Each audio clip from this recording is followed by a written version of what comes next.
Muy bien. Déjame quitar esto. Mm, mm, mm.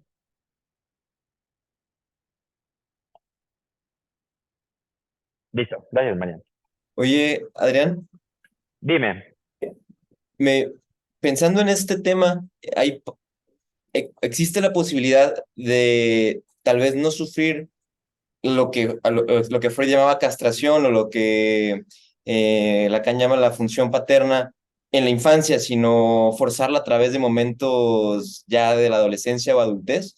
Me vino esta pregunta porque tuve una paciente que es transexual, bueno, que está en proceso de cambio de género y todo este rollo, y ella iba porque quería una mastectomía, quería quitarse las mamas. Y me puse a pensar en la cuestión de cómo amputarse, castrarse algo Mm. podría generar también esta sensación de haber resuelto esa angustia, ¿no? Sí, excelente pregunta, Héctor, porque justamente Lacan al final de su obra Tenía se empieza a 30 hacer, años. está súper interesante. Sí, sí, muchas gracias.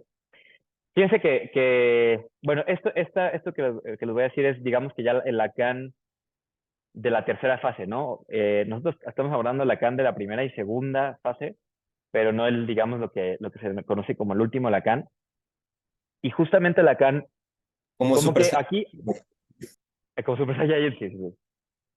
Lacan lo que se pregunta se hace una pregunta muy parecida a la que tú me haces, que dice como, bueno, a ver, em, todavía en este punto, la función paterna o la castración es como aquello que te ancla al otro, ¿no? Con O mayúscula. Pero dice Lacan, bueno, y justamente qué pasa con aquellos que quizá no tienen, o esta función, justo hablando de función, no está muy establecida, ¿no? O no se estableció, digamos, que a una edad temprana. Lacan hace un concepto que se llama el symptom. El symptom es una especie es como otra manera de anudar los tres registros que no sea exclusivamente mediante la función paterna. De hecho, Lacan en algún momento va a decir, no hay un nombre del padre, sino hay los nombres del padre, ¿no? Que quiere decir como no solamente se puede anudar lo real, lo simbólico, lo imaginario a través, digamos que de esto, sino que se puede anudar de otras cosas. Te voy a dar un ejemplo. No sé si vieron ustedes la película de algo así como A Brilliant Mind, que es de un Como matemático Dios súper, Padre, súper. Dios Hijo. Ajá, algo así. No sé si vieron la película de Una mente brillante, que es en español, de un matemático súper, súper, súper cañón que ganó un premio Nobel, que después tenía alucinaciones y veía gente que no estaba, ¿sí? No sé si vieron eso. Bueno, o también Lacan lo aborda con James Joyce, el escritor, o con Van Gogh, por ejemplo. Dice, por ejemplo, en el caso de Van Gogh y de Joyce, el, bueno, en el caso de Van Gogh el arte, en el caso de Joyce la escritura y en el caso de este matemático las matemáticas, funcionan como un síntoma que les permite anudarse en lo simbólico imaginario. Entonces, digamos que en estos casos, ahorita hablando, vamos a ver de estructuras, son personas de estructura psicótica, ¿no? Que el nombre suena un poco feo, pero bueno, de estructura psicótica porque no tienen como tal la instalación de la función paterna a esta edad, pero que sin embargo se han ideado una manera, un síntoma, dice Lacan, para articularse al otro de otra forma, ¿no? Que es bastante interesante. No sé si, digo, esto es más complejo, por si ya no lo abordé en este curso, pero justo Lacan se hace esa pregunta, y en el caso que tú me haces, pues creo que esta persona, parece que eso se está elaborando, ¿no? Un síntoma como una forma o sea, porque recordemos que estar en el otro es algo así como sentirnos parte del mundo, ¿no? Digamos que es como la traducción, o sea, ser parte del otro con O mayúscula es como bueno, sí, sentirnos parte del mundo, ¿no? Entonces, esta paciente que tú me platicas, quizá con esta cirugía sea su forma ¿no? Su forma de sentirse más, en este caso más él, ¿no? O sentirse más como una manera distinta de relacionarse, ¿no? Y para esta persona sea importante hacer este corte, como tú me dices. De hecho, justo lo que me llevó a pensar y concluir como de todo lo que nos has dicho, no sé, es que tal vez el psicoanálisis ni siquiera va a buscar la cura, no va a buscar realmente una solución, sino va a buscar la comprensión y dando a entender que realmente todos podemos ser y coexistir si nos entendemos. ¿no? Porque Sí, a diferencia de la psicología americana que es, o psicología o psiquiatría que busca enfermedades, corregir, ¿no? Curar. sí, o sea, exactamente. Vaya, lo que se busca del psicoanálisis lacaniano es obviamente, eh, o sea, hacer algo con el sufrimiento, ¿no? Que el sufrimiento devenga a otra cosa, ¿no? Que el síntoma. Bueno, la primera fase de un psicoanálisis, que es relativamente sencillo, es como disolver el síntoma, ¿no? Que es como estos síntomas por lo que llegas, de que no, pues, no sé, un síntoma anoréxico, por ejemplo, o un síntoma de, yo qué sé, trastorno de, no, depresión, ¿no? O trastorno de, ¿cómo se llama? Síndrome de intestino irritable, cosas así, que son los síntomas. El psicoanálisis, digamos que en la primera fase busca disolver ese síntoma, ¿no? Y de cierta forma, por eso con esto hablábamos del significante, de distintas maneras de regular ese goce que está como coaptado en un síntoma, ¿no? El psicoanálisis, la primera fase, busca como, pues generar un cierto bienestar en la persona, ¿no? Si uno quiere continuar un análisis, por ejemplo, yo que quiero ser analista, que tengo que seguirlo hasta, se dice hasta sus últimas consecuencias, llega una fase en la que, como el caso que les dejé de leer, en el que, eh, digamos que la fase final es algo así como entender que nunca vas a estar perfecto, ¿no? Pero como aprenderlo de verdad, ¿no? Que hay algo, por eso Lacan habla del goce, ¿no? Y creo que esto es lo que por eso psicoanálisis lacaniano rompe con cualquier otra teoría psicológica, porque me parece a mí que es por el registro de lo real y esto del goce, que es como el psicoanálisis entiende la falta, ¿no? Entiende que nunca vamos a ser como completos, que nuestro estar en el mundo siempre va a ser sintomático, siempre va a ser, eh, nunca va a ser perfecto, ¿no? O sea, siempre tenemos que, bueno, de hecho ahorita que vamos a hablar del fantasma, siempre va a haber una especie de fantasía que está detrás, que nos mantiene como que anuda los tres registros y que nos mantiene para que podamos como existir, ¿no? Y como bien dices tú, la cosa, creo que desde mi punto de vista, el psicoanálisis lacaniano es muy democrático, ¿no? O sea, porque es una especie de, cada quien tiene su síntoma, cada quien tiene su fantasma, y es un poco un convivir, ¿no? Convivir con eso y en lugar de rápidamente juzgar, ¿no? Que es algo o curar, ¿no? El psicoanálisis lacaniano tiene una ética distinta de lo que es la cura, ¿no? Pues sí, exactamente, Héctor. Bueno, continuando con el repaso, hablábamos de este paso del otro objeto total al otro social, ¿no? Y hablábamos, ay, perdón por todas las animaciones.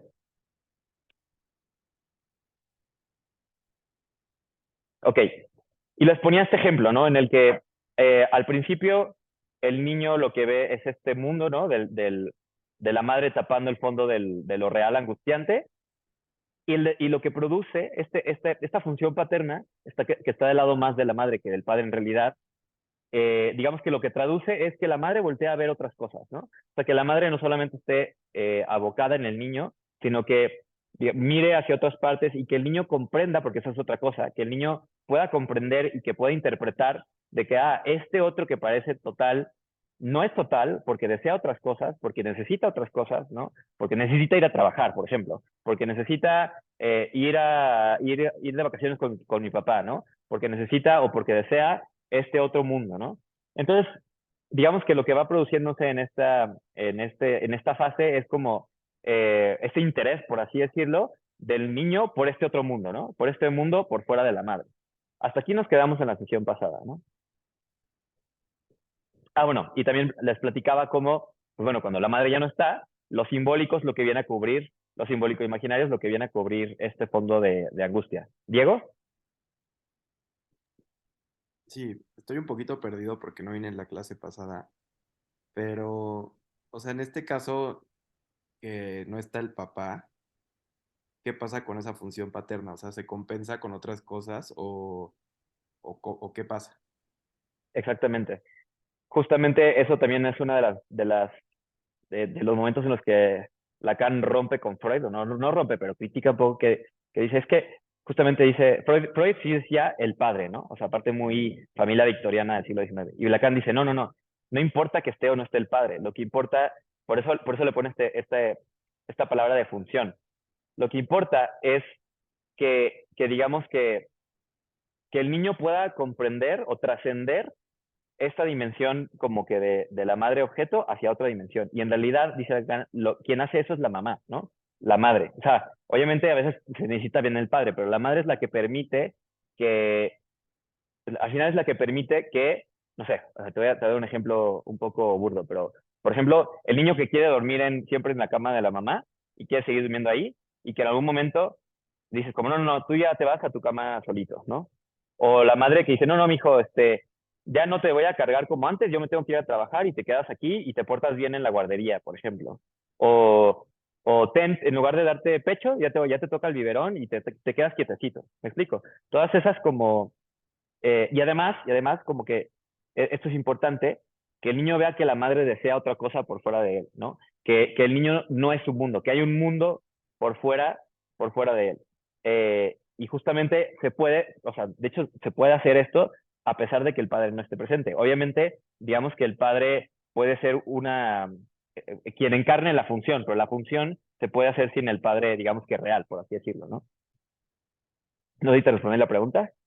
Oye, pero aquí me entra otra duda.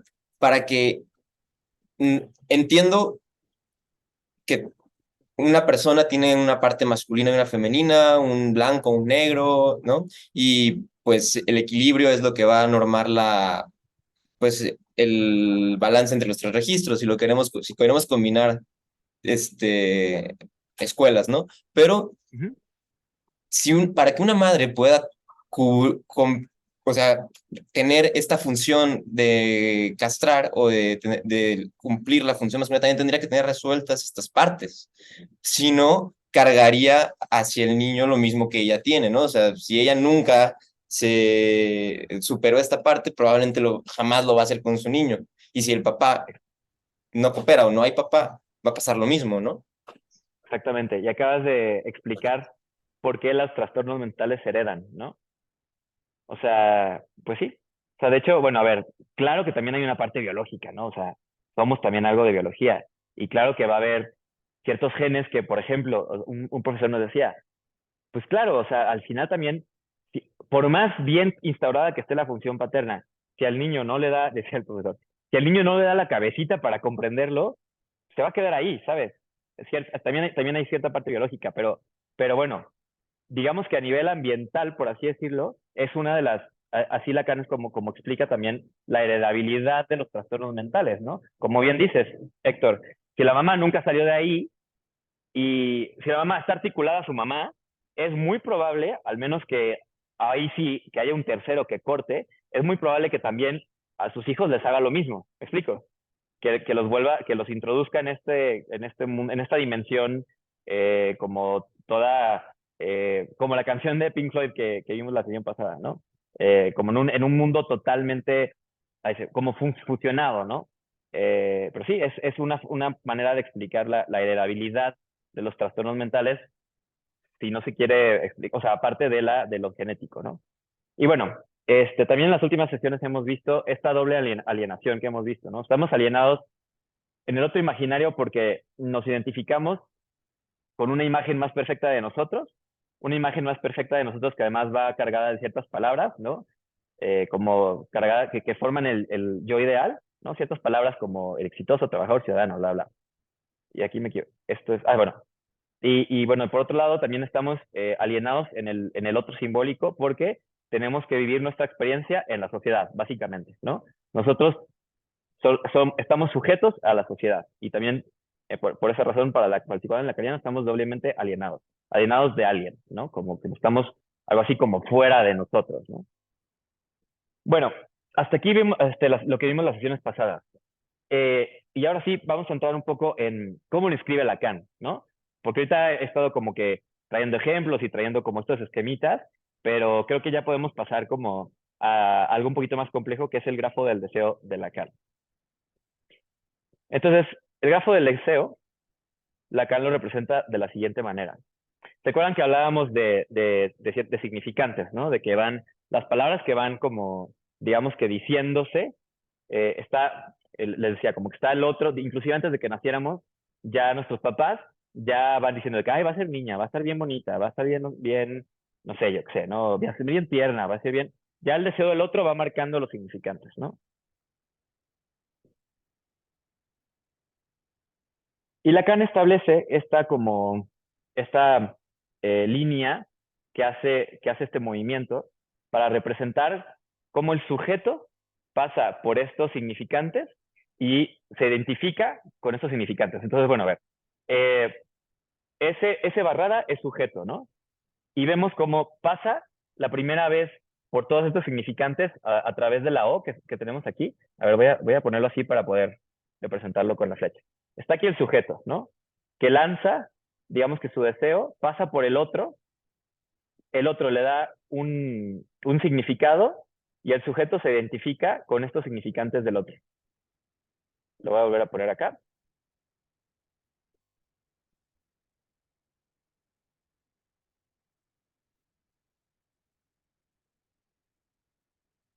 Y lo que resta a esta operación es la voz.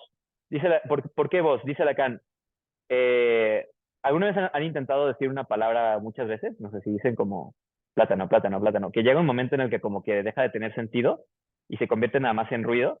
Bueno, si se dan cuenta, la voz, esto que voz, que es como que lo que resta, sería como la palabra sin sentido, ¿no?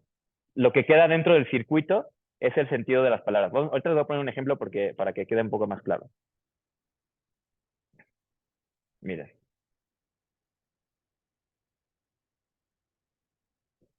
Imaginemos que o sea, nace un niño y le ponen un nombre, Pedro, ¿no? Un significante que en realidad pues, no tiene, o sea, no significa nada al menos que esté articulado con otra cosa. Pero más adelante, como que los papás o la mamá le van diciendo, ay, Pedro es bien amigable, ¿no? Entonces, amigable es un significante que aparece después en la cadena, pero que lo que va a ocurrir es que el efecto de sentido para el sujeto se va a establecer a precu, ¿no? Tiene un nombre, a, après coup en francés, en español es retroactivamente, ¿no? Retroactivamente se establece, digamos que, una cadena de significación. Entonces, Pedro ya se va a identificar con este otro significante amigable, ¿ok? Pero supongamos que va pasando el tiempo, que amigable, ¿qué significa, no? Y amigable, como que Pedro va viendo que amigable quiere decir ser gracioso, ¿no? Entonces, Pedro se va a identificar, ahora le va a agregar un significante más a su identificación simbólica, ¿no? Entonces, Pedro va a ser alguien que es amigable y que amigable es alguien que es gracioso. Entonces, Pedro va a ser gracioso, por ejemplo, ¿no? Que también gracioso es un significante que vino después, pero el efecto de sentido de cómo se identifica simbólicamente va a ser aprecur, ¿no? Retroactivamente, y son estos significantes que van formando lo que hablamos la sesión pasada como el ideal del yo, ¿no? Bueno, es una identificación con ciertas marcas que nos vamos haciendo de nosotros mismos, ¿no?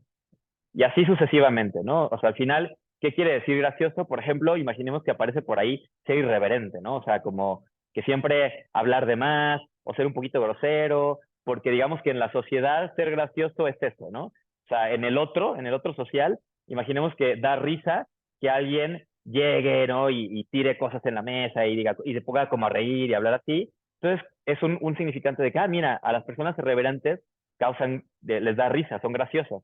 Entonces, como ya se va articulando esta línea, va a ser un significante que a precu se va a agregar, digamos, a la cadena de significación y al ideal del yo que Pedro se va formando sobre sí mismo, ¿no? Entonces, más o menos esto es como Lacan va a esquematizar o representar en el grafo del deseo cómo es que nos vamos haciendo nuestros estos significantes del otro, ¿no? Y cómo se van estableciendo en una cierta cadena. Chicos, ¿hasta aquí alguna Y duda? sí, mira, por ejemplo, puedes poner ya donde tenías toda la cadena de significantes. Por ejemplo, ¿qué Ajá. pasa si ponemos Pedro, ¿no? Ujú. Y, por ejemplo, podría pensar hasta en los significados del nombre, ¿no? Pedro creo que significa piedra y viene de que era el favorito de Dios, ¿no? Creo, si no me equivoco. Y Pedro, al ser el favorito, pues alguien favorito puede ser amigable, tal vez. Pero, por ejemplo, podrías asociar amigable con generoso. ¿Qué Ujú. pasaría tal vez después? y hasta qué punto esta cadena puede generar síntomas, o qué es lo que hace que esta cadena genere síntomas. Súper, perfecto.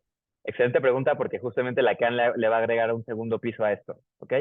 Me hiciste una pregunta bastante, una señalización súper interesante que dices, ok, Pedro significa el favorito, justamente, o sea, si te das cuenta, lo que implica esto es que, o sea, lo que les decía, estamos alienados en el otro simbólico, estamos alienados en lo que la cultura comprende sobre esas palabras, porque una palabra per se no significa nada solamente porque todo el mundo quedamos, digamos que se estableció que eso significa, ¿no? Como, no sé, como en el derecho, las leyes solamente tienen sentido en tanto que fungen como un convenio social de que esas son las leyes, ¿no?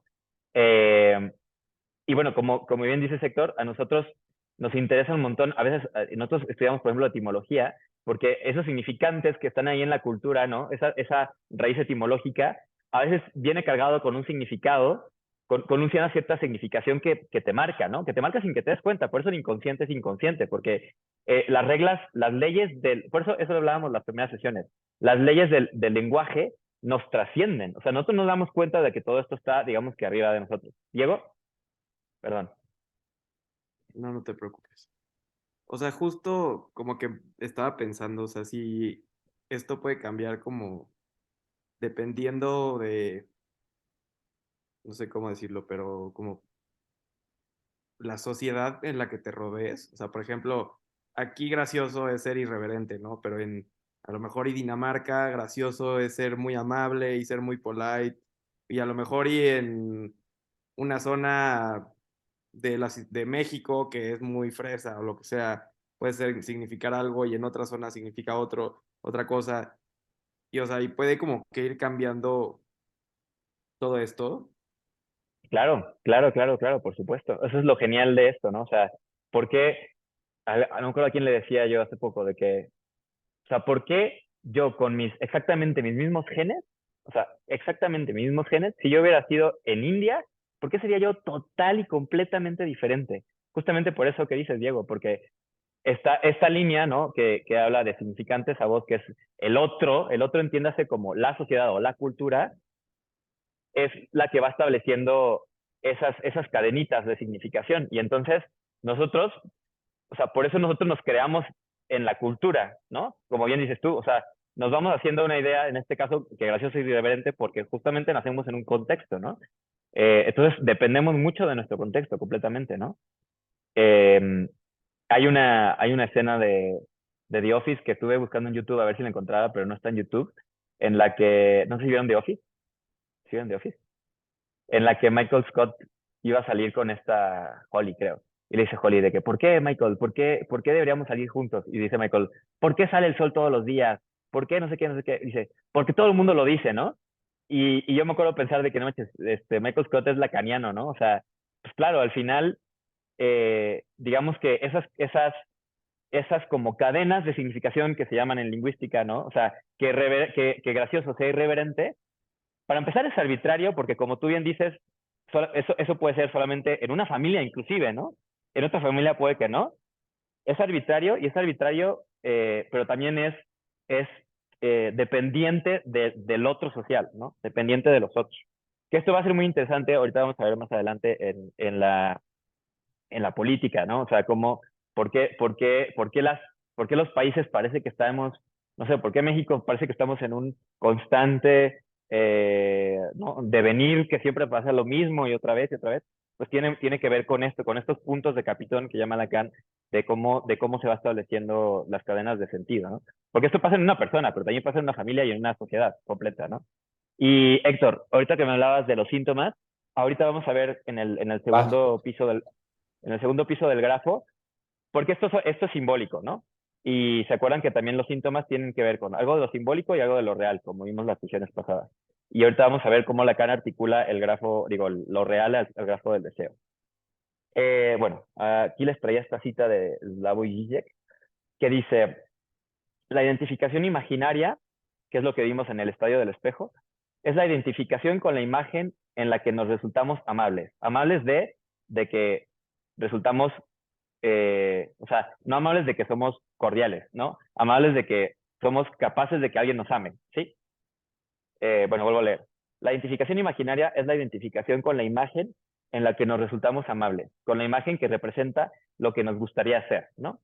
Y la identificación simbólica es la identificación con el lugar desde el que nos observan, desde el que nos miramos de otro modo que nos resultamos amables o dignos de amor. Entonces, una identificación imaginaria puede ser algo así como Superman, ¿no? O sea, un niño que se identifica con Superman porque Superman es fuerte y bla, bla, bla. Pero la identificación simbólica implica también identificarse con la mirada de a quién quiere él mostrarse como Superman, ¿no? Algo así como, no sé, por un ejemplo muy bueno, pero la mirada de los papás, ¿no? La mirada de los papás de que, o sea, alguien que quiere ser muy exitoso está identificado con alguien exitoso, pero también está identificado con, en este caso, por ejemplo, los papás que lo quieren ver exitoso. ¿Make sense? ¿Tiene algo de sentido? Y les traía yo este ejemplo, Claro, yo no puedo ser Superman si nadie me ve siendo Superman, ¿no? les traía el ejemplo de, porque hoy ando muy de office, pero les traía este ejemplo y con esta cita, ¿no? Dice Zizek, tras una figura imaginaria sumamente femenina, ¿no? Femenina como se entendía antes, ¿no? Podemos así en general, voy a quitar esto para poderla leer, podemos así pues en general descubrir una especie de identificación masculina. Ella actúa la feminidad frágil, pero a nivel simbólico está identificándose en realidad con la mirada paterna, a la cual ella quiere parecer amable, ¿no? Esto está bastante interesante, ¿no? O sea, porque digamos que en nuestra psique somos las dos partes, ¿no? O sea, tanto como la escena que nosotros, tanto el personaje que nosotros actuamos, como el público, ¿no? Al mismo tiempo, de cierta forma. También le decía a Diego hace rato, ¿no? Como hay como estas personas como que le llaman como nuevos ricos, ¿no? Que se visten con un montón de marcas o cosas así, como parece que también están identificados, ok, como la persona rica, ¿no? Porque tiene como muchas marcas encima, pero en cierta forma también está identificado con la imagen de alguien que él cree que le va a gustar eso, ¿no? O sea, como con el contrapunto. ¿Tiene sentido, chicos? O sea, lo que les estoy diciendo, más o menos. Y bueno, les traía. Alex está por Oye, ahí, sí, ¿verdad? pero ¿por qué resulta tan equivocado? A ver, ¿puedes regresar tantito para no decirte Eh, los que se me ocurren? O sea, ¿por qué? ¿Está? Ajá, o sea, ¿por qué el nivel simbólico a veces es tan contradictorio? Porque normalmente es al revés. En el nivel simbólico terminamos haciendo lo contrario a lo que realmente nuestra parte imaginaria quiere. Por ejemplo, el nuevo rico quiere que los ricos lo tomen como, lo vean y lo hagan suyo, pero un nuevo rico no va a querer a alguien que excede lo que ellos son. Por lo tanto, lo van a rechazar. Pues Entonces, al ese es igual el que, por drama. ejemplo, esta mujer, esta femenina que quiere que lo vean, pero cuando ella se sienta de esa forma, el otro tal vez se va a hartar y ella va a conseguir lo contrario. Sí, o sea, pues es el drama, ¿no? O sea, es lo que sucede en la vida real, ¿no? De que uno se busca una pareja y a veces cree o sea, es como si trajéramos un molde, ¿no? De que, no sé, el molde de la galleteta de estrellita y de la luna. Y vamos como a todas partes con ese molde y dice, ah, bueno, ok, este medio se ajusta. Y como que al principio sí, pero pues eventualmente claramente no, ¿no? Y la cuestión es como, ¿qué hacemos cuando ya no encaja exactamente ese molde que nosotros traemos en la cabeza? Y además el molde que la otra persona trae en su cabeza de lo que cree que nosotros queremos de ella, ¿no? Eventualmente, obviamente, se cae, ¿no? Y justamente es, ¿qué hacemos con esa caída, ¿no? O sea, por eso el mundo, o sea, por eso el mundo es como es, ¿no? No hay relación perfecta. O sea, estos son todas esas como frases de Lacan de, no hay relación sexual, quiere decir eso, ¿no? No hay relación sexual, quiere decir no hay una relación complementaria en la que justamente nosotros somos el molde perfecto para el otro y el otro el molde perfecto para nosotros. No, no existe, ¿no? Siempre estamos como medio acomodándonos a todas nuestras escenas, ¿no? Y bueno, Alex, no sé si está por ahí, es que no he visto, pero creo que sí. Ah, Sí, Alejandro Sánchez, sí, por sí aquí estoy, está. padrino, sí estoy. Aquí estamos. Maestro, te traía yo la respuesta a una pregunta que me hiciste, bueno, que más o menos respondimos la sesión pasada, pero que me hablaste sobre sobre si todos estos significantes que van marcando tienen que ver con el super-yo, ¿te acuerdas? Y Sí, sí, bueno, sí, me acuerdo. Zizek pone, el sujeto está siempre ligado, prendido a un significante que lo representa para el otro. Y mediante esta fijación, carga un mandato simbólico. Se le da un lugar en la red intersubjetiva de las relaciones simbólicas, ¿no? Entonces, hablando por ejemplo de aquel de que se identifica como rico o que se identifica con la mirada de alguien que quiere que lo vea rico, pues hay un mandato ahí, ¿no? Hay un mandato de tengo que ser dinero, tengo que ser dinero, tengo que ser dinero, ¿no? Y es un mandato que a veces puede también ser sintomático, ¿no? Porque bueno, pues ¿qué pasa cuando, no? O sea, también aprender a detenerse, ¿no? Aprender a ver la vida que sea un poco por fuera de ese significante, ¿no? O alguien que sea, tengo que ser perfecto, ¿no? Por ejemplo, o tengo Padre, que también ser, es como el mandato de ser feliz, ¿no? claro, El claro, mandato claro, claro. de gozar, ¿no? De que tienes que ser feliz, tienes que gozar, tienes que viajar, tienes que hacer, porque precisamente se permite todo, menos ser aburrido y mucho menos pues, ser infeliz, ¿no? Claro, claro. Y si te das cuenta, algo que también descubre Lacan tiene un escrito que se llama Kant con Sade, ¿no? Kant, el de los imperativos categóricos, el filósofo, y Sade, no sé cómo se ubican a Sade, ¿no? Tiene unas novelas en las que solo hay un goce sexual desenfrenado, ¿no? Y dice Lacan, tanto en el imperativo categórico de tienes que, como en el goce sin mediado, así como de placer, placer, placer, en ambos hay justamente una especie de goce, ¿no? O sea, el concepto de goce, o sea, por eso están siempre los tres registros articulados, porque hasta aquella persona que sigue la regla, ¿no? Así de, tengo que levantarme temprano todos los días, y tengo que comer, y tengo que ser feliz, y tengo que, o sea, hay como un goce en ese displacer, ¿no? Hay como un goce en ese mandato que permite que siga y que siga y que siga y que siga y que siga. ¿Diego? Sí, justo. O sea, ese goce se puede conseguir en algún punto, o esa felicidad, o sea, o es interminable y es solamente como un punto en el horizonte inalcanzable, pero que te hace seguir y seguir y seguir y seguir. Exactamente. También en las sesiones pasadas hablábamos justamente de eso, ¿no? De el, ese goce, eh, Lacan le llama el objeto A, el objeto causa de deseo, ¿no? Entonces, no sé si te acuerdas de estas caricaturas en las que está como, no sé, un conejo, pero tiene acá una red de pescar y tiene ¿no? la zanahoria enfrente y siempre está avanzando, avanzando, avanzando, avanzando, avanzando, ¿no? Ese goce, digamos que extra, que siempre nos mantiene avanzando, es el objeto A, y claro que no.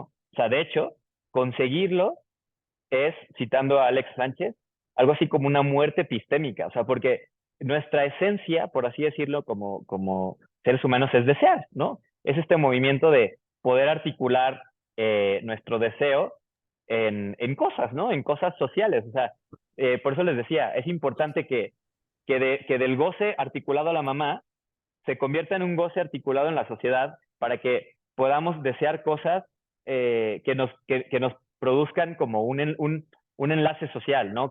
No sé, títulos universitarios, dinero, casas, saber, conocimiento, todas esas son formas, son, digamos que, como moldes de ese objeto A, de ese gozo, ¿no? Pero pues claro que no, o sea, al final eso sigue y sigue y sigue y sigue, ¿no? O sea, la cosa es también en qué lo articulas, ¿no? O sea, la pregunta es en qué lo articulas y también como que la capacidad de poderlo como regular, ¿no? O sea, porque también un goce excesivo, no muy bien regulado, te mantiene ahí en un andar y andar y andar y andar sin poder como que detenerse, ¿no?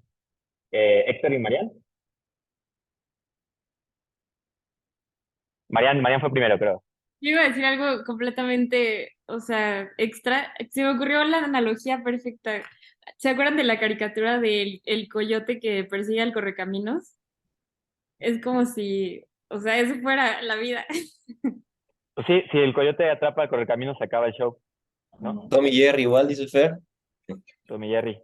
Oye, pero justo, por ejemplo, tomando el ejemplo de la felicidad que ha sido una búsqueda común en la humanidad, por años, ¿no? Y ha sido pregunta filosófica constante. Los hedonistas, por ejemplo, los Epicuro, los hedonistas, toda esta banda termina encontrando que sí, eh, vale la pena buscar el placer, pero siempre el placer con mesura. Y entonces me surge la pregunta basado en el horizonte, ¿qué pasa? Porque si yo me meto al mar y quiero llegar al fin de él porque siento que porque ese es mi deseo, voy a nadar a él y me voy a terminar cansando y me voy a ahogar en el proceso. Pero ¿y si en el camino aprendo a flotar y disfruto estar en el mar y ver ese horizonte? ¿Cómo Lacan llama a eso? ¿Cómo llama a aprender a disfrutar ese proceso, a solamente entender que existe, pero no es el fin en sí mismo, sino el camino, ¿no? Como dice Serrat, caminante no hay camino, ¿no? Se hace camino al andar. Pues creo que esas, o sea, ¿cómo le dice a eso? Voy a atreverme a hacer así, ¿cómo le dice a eso? Psicoanálisis lacaniano. O sea, esa es un poco la idea, ¿no?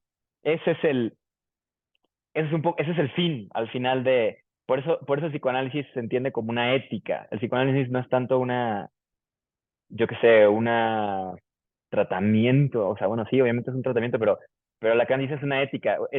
La ética te pregunta el qué hacer, te pregunta por el saber hacer, ¿no? El psicoanálisis se pregunta por el saber hacer. Es como pues a ver, estamos aquí, estamos jodidos porque lo mejor que nos puede pasar es nunca conseguir lo que queremos, ¿no? O sea, qué bonita y horrible paradoja, ¿no? O sea, lo mejor que nos puede pasar es siempre tener algo que nos falta para poder seguir deseando, ¿no? Y la pregunta justamente es, pues, ¿qué hacemos con eso, ¿no? ¿Qué hacemos con esa falta? ¿Qué hacemos con eso que nos falta? ¿Cómo lo regulamos si tú quieres? ¿Qué se puede hacer, ¿no? Y Lacan, pues digamos que así como venía en el textito que les dejé, ¿no? Esta persona que atraviesa el análisis termina diciendo como que también es aceptar y descubrir que llega un punto que no se puede reducir a lo simbólico. Llega un punto en el que nuestro núcleo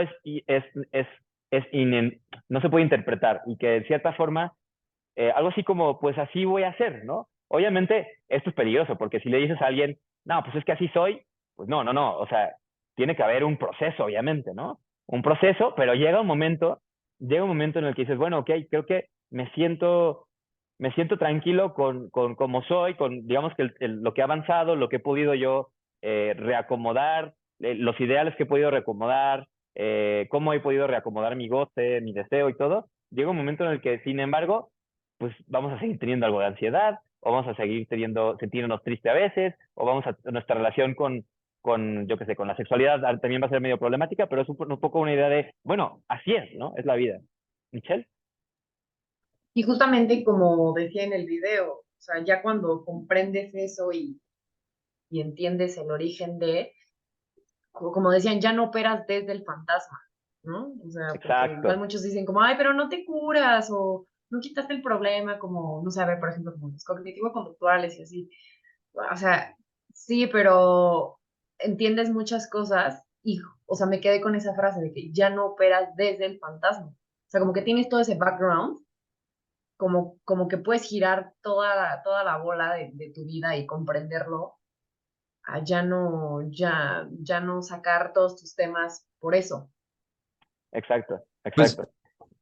por ejemplo, también ahorita me surge esta duda, porque también el psicoanálisis lacaniano creo puede explicar mucho los tratamientos, la terapéutica anglosajona. O sea, por Claro, ejemplo, un cognitivo conductual lo único que hace es anclar un significante más a la cadena que no le va a generar un síntoma, sino le va a generar ¿cómo se le dice esto? La liberación de lo acumulado. No sé cómo se le dice de manera científica. sí, sí, sí, sí, mil gracias, Héctor. De hecho, a ver, si me atrevo a simplificar demasiado, digamos que la psicología anglosajona se queda en este piso del grafo del deseo, ¿no? Si se dan cuenta, más o menos ok, Y ese es el hay ciertas problema, ¿no? cosas, hay ciertas cosas que tú te identificaste, hay que intentar como intentar mover los significantes con los que hiciste como un ideal, bla, bla, o te pongo uno nuevo, ¿no? O yo que sé, la psiquiatría, por ejemplo, que yo creo que es lo que hace, ¿no? te pongo un significante más, o sea, imaginemos que Pedro en lugar de amigable y gracioso es Pedro desordenado, Pedro, yo qué sé, desordenado y distraído, bla, bla, pero luego llega a la psiquiatría y te pone un significante, por ejemplo, trastorno de déficit de atención, que a pre-Q, ¿no? En retroactivamente le da significación a todos esos significantes anteriores y ahora te identifica simbólicamente con la enfermedad, ¿no? Lo cual, a ver, tiene un efecto tranquilizador, ¿no? Tiene un efecto tranquilizador de que, bueno, pues ok, tengo esta enfermedad, en realidad no es que sea yo así, que sí, pero bueno, es porque tengo TDAH. Pero también el otro lado, la otra cara de la moneda es que termina cronificando el padecimiento, ¿no? O sea, porque es una forma porque justamente lo real, ahorita vamos a llegar a hablar al segundo piso, pero digamos que lo real, ¿no? Lo real sigue ahí. El núcleo el núcleo sobre el que están girando estos significantes, si no vas a eso, ¿no? Que por eso a mí me gusta tanto el psicoanálisis lacaniano, porque creo que lo único que de verdad apunta hacia eso, ¿no? Si no va hacia ese núcleo, que además es indecible, que además tiene que ver con las emociones, que es complejo, que se busca como, digamos, no romper, pero sí abordar desde ahí, lo que vas a hacer es ir agregando significantes, ¿no? Que va a tener efectos, sí, que va a tener efectos, ¿no? Una persona cognitivo-conductual seguramente mejora, ¿no? En algún sentido, ¿no? De, bueno, pues es que es esto, ya sé que tengo que ahora, cada vez que me sienta triste o cada vez que sienta esta angustia, tengo que pensar en positivo, ¿no? Lo que pretende el psicoanálisis lacaniana es, ¿y por qué esa angustia? Y que ya no la tengas, ¿no? Digamos que por eso es un poco más radical. ¿Héctor?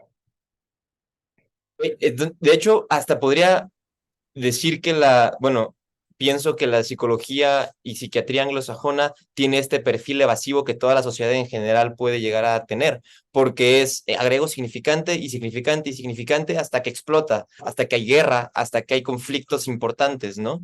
Y también en la misma persona, hasta que cae en un síntoma lo suficientemente grande que puede generar hasta la muerte, ¿no? Suicidios o gente que pasa meses en un lugar encerrado o pierden la realidad, ¿no?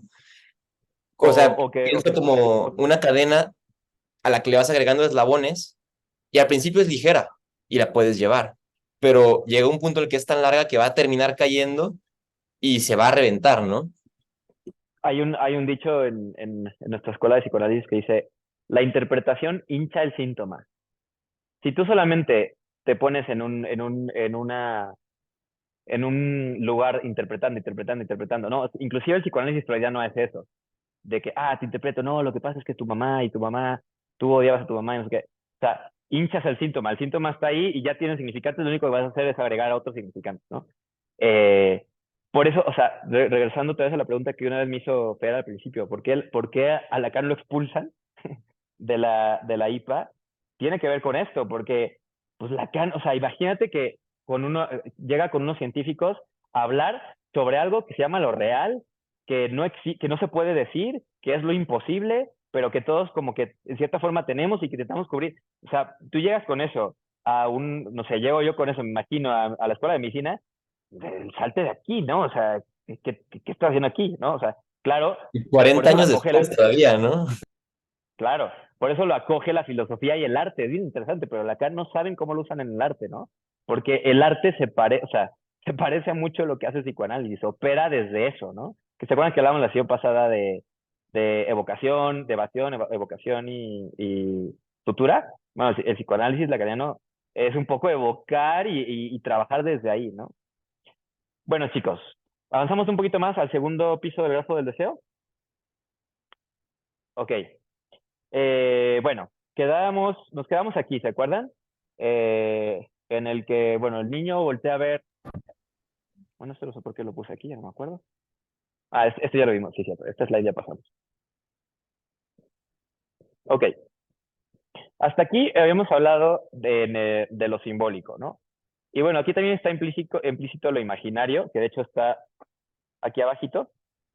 Es I minúscula. En Lacan lo minúsculo es imaginario, lo de mayúscula es simbólico, para que lo sepan, ¿no? Entonces, por ejemplo, I-O es identificación simbólica con el otro, simbólico. Y acá I minúscula o minúscula es identificación imaginaria con el otro imaginario, ¿no? Entonces, la identificación imaginaria con el otro imaginario es lo que vimos con el estadio del espejo, ¿no? Que es, hay una imagen más perfecta con la que me identifico. Y la identificación simbólica con el otro simbólico es lo que vimos ahorita en el grafo del deseo. Hay unos significantes con los que me identifico, ¿no? Bueno, falta lo real, ¿no? Y eso está bien interesante.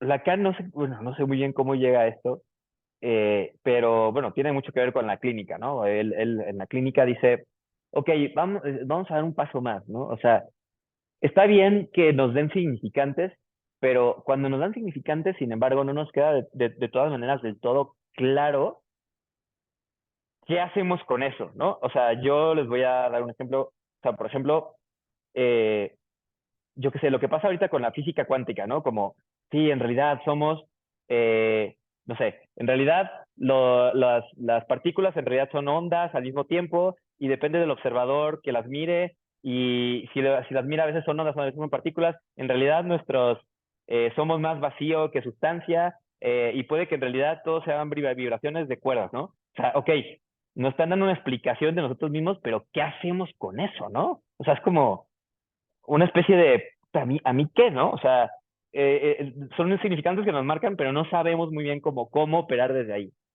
Lacan dice que la fantasía, que el fantasma, es como una escenita que nos hacemos para poder, digamos que, saber hacer con esos significantes que nos dieron, con esos significantes y con esa imagen que nos dieron, ¿ok? Entonces, a la pregunta, ¿qué me quieres? Bueno, los puse estos ejemplos, como me estás diciendo esto, pero ¿qué es lo que pretendes? ¿O por qué soy lo que se supone que soy? O sea, ¿qué quieres que haga con esto que me dices? ¿No? Que Lacan lo toma de no sé por qué bueno, sí sé por qué. Lo toma de una novela italiana que un personaje le pregunta al otro, ¿qué voy? ¿Qué me quieres, ¿no? En italiano.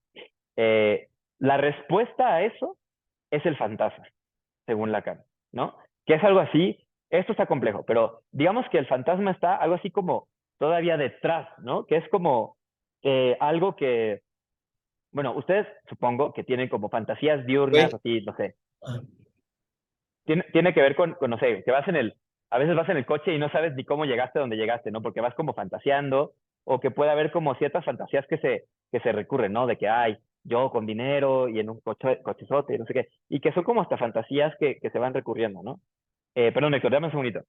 El fantasma sería algo así como una especie de la fantasía primordial, como el molde, ¿no? Como el molde de donde se construyen estas fantasías. Héctor, ahora sí.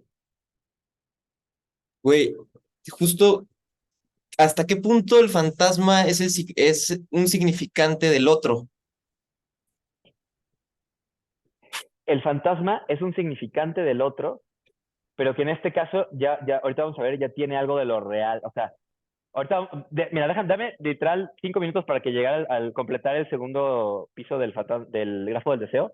Pero mira, dice Lacan, el fantasma es un escenario narrativo que sostiene nuestra vida imaginaria y en la cual se juegan nuestras relaciones con el deseo.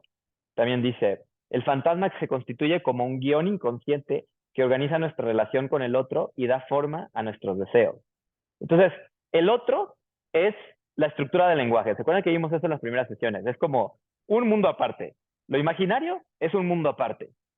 Digamos que nosotros somos más en lo real que en lo simbólico imaginario, pero digamos que la forma en la que como que podemos como juntar todo eso es lo que Lacan llama el fantasma, ¿no? Y eso ¿te acuerdas que te decía Héctor, que hay unos que lo hacen a través de otras formas, como por ejemplo no sé, Van Gogh con la pintura, no sé, esa sería la estructura psicótica que articula lo simbólico imaginario real con un symptom, dice Lacan.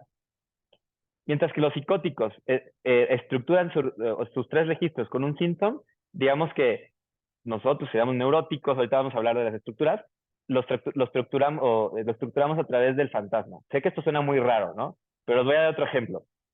Eh, pasa, por ejemplo, bueno, la frase en realidad es, el neurótico estructura su vida fantasmáticamente y el psicótico lo hace delirantemente, ¿no? Con un delirio. Entonces nos decía una profesora, ¿por qué creen que hay tanta gente en cultos religiosos así muy, muy extraños o en el ejército, ¿no? Son symptoms, son maneras que te ofrecen una especie de fantasma, un protofantasma que te ofrece el otro para articularte. También el escribir, o sea, o el arte, ¿no? En el caso de Van Gogh, por ejemplo, el pintar, es un symptom que es como un protofantasma que le permite estructurar su realidad. ¿Qué pasa cuando hay un brote esquizofrénico, por ejemplo? Que algo de ese síntoma como que se suelta, ¿no? Y por eso ese goce llega a lo simbólico imaginario y parece que de estructura, ¿no? O sea, no sé si han visto a alguien con, bueno, con esquizofrenia, con trastorno bipolar muy, muy grave, o alguien con casos de autismo muy, muy grave, que parece que no controlan ese goce y que inunda todo lo demás. ¿Michelle? Yo tenía una pregunta, pero no sé muy bien cómo estructurarla, pero bueno, a ver si me va a entender. Como venga, como venga. Y o sea, y aquellos que traen como un fantasma o una fantasía de morir o para morir, o sea, en el caso de Uf, los que traen ideas suicidas, plan suicida, todo eso, o sea, no sé si es como por un tema de angustia excesiva y el no aceptar la realidad o verla o tener más clara su realidad, o sea, viéndolo de este punto que ya vimos como las tres esferas, o sea, como que ujú. ellos no tienen tan claro, bueno, no tan claro, sino como que no tienen tan presente en su vida lo simbólico y lo imaginario, tal vez, no sé, siento que ese tema, o sea, de la angustia, la depresión, el suicidio Súper, es súper. muy complicado, ¿no? Sí, sí, sí. Muchas gracias, Michelle. ¿Te acuerdas que hablábamos de, también dice Lacan, la realidad se estructura como una ficción, ¿no? Digamos que, por ejemplo, es esto que me dices, puede haber un fantasma suicida, totalmente. O sea, ahí está algo de simbólico, simbólico, imaginario, real, estructurado de tal forma que sea suicida, ¿no? O sea, por ejemplo, o sea, no sé, pienso en hijos de padre, o sea, hijos no deseados, ¿no? En los que desde un inicio hay un deseo de que muriera, por ejemplo. Eso real hace pega y entonces por eso cuesta tanto a veces de verdad quitar ese síntoma, ¿no? Porque no es un es, sí, dice Lacan, eso ya ni siquiera, eso ya no es un síntoma, eso es un fantasma. El fantasma está atrás del síntoma. El fantasma produce los síntomas, pero está atrás y tiene ya más que ver con lo real.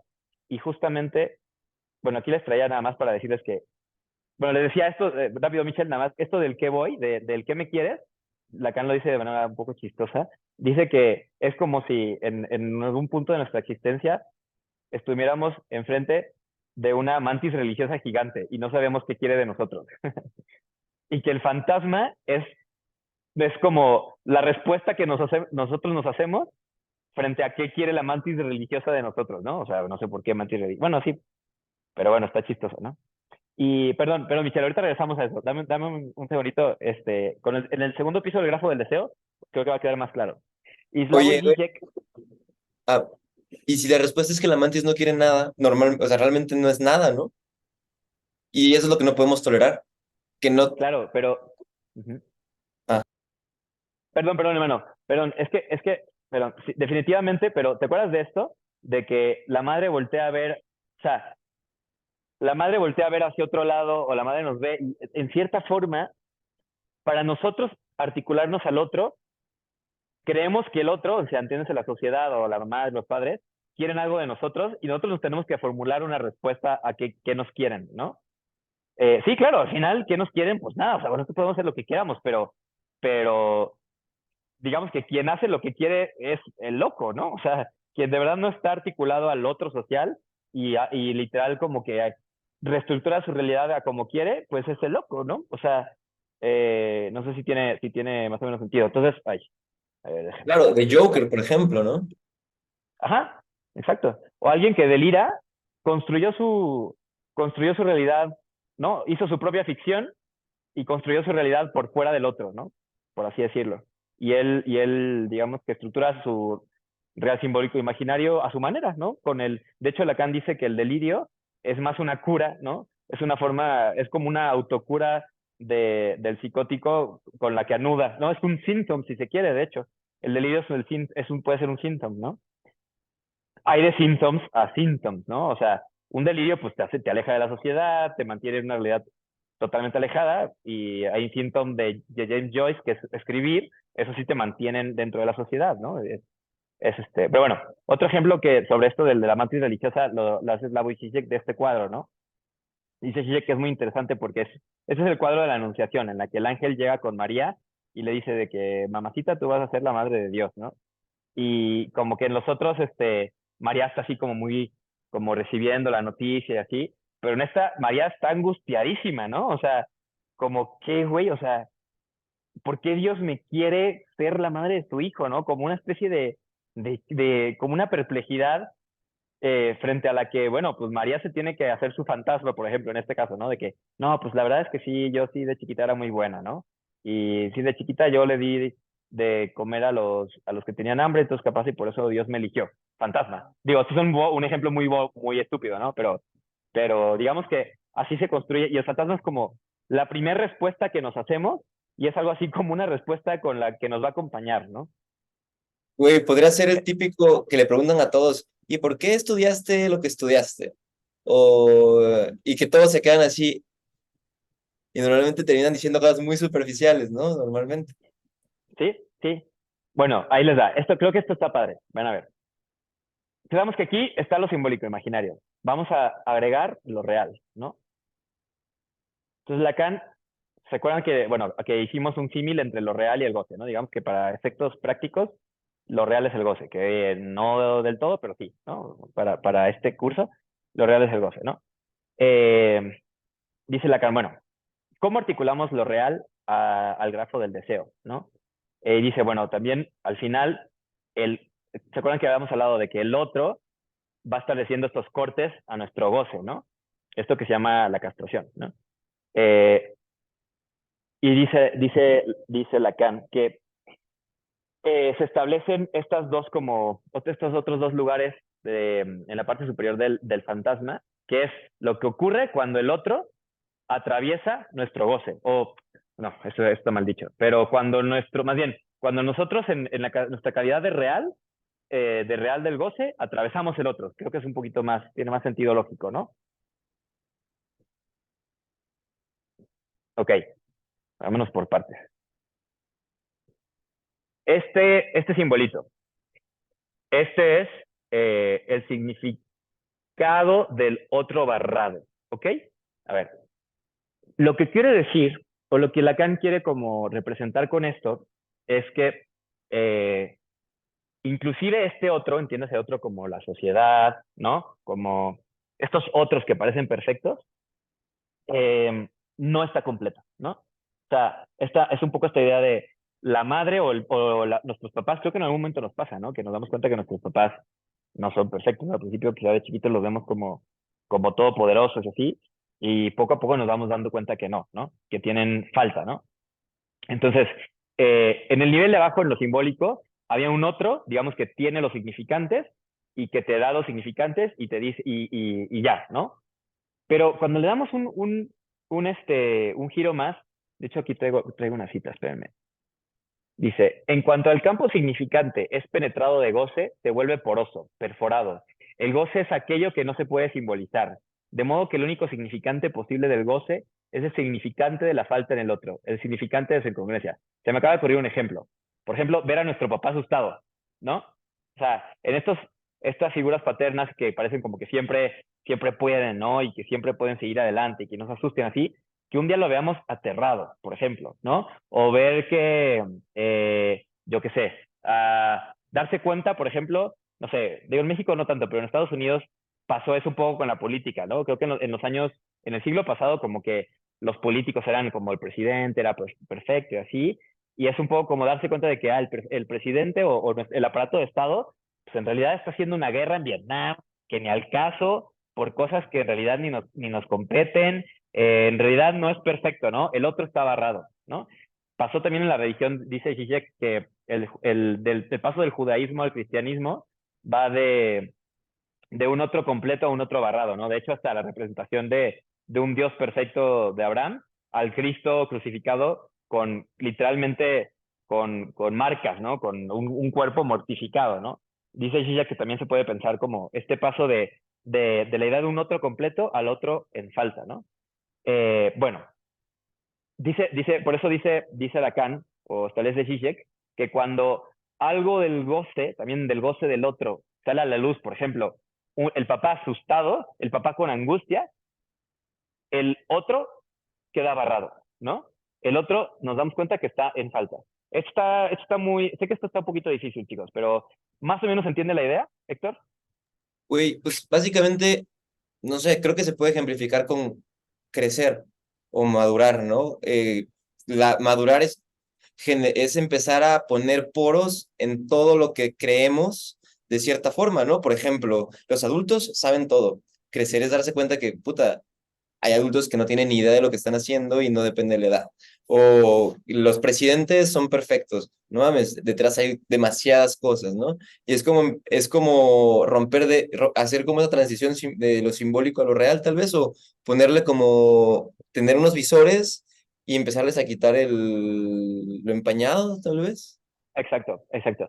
Solamente que esto es súper angustiante, ¿no? Hablar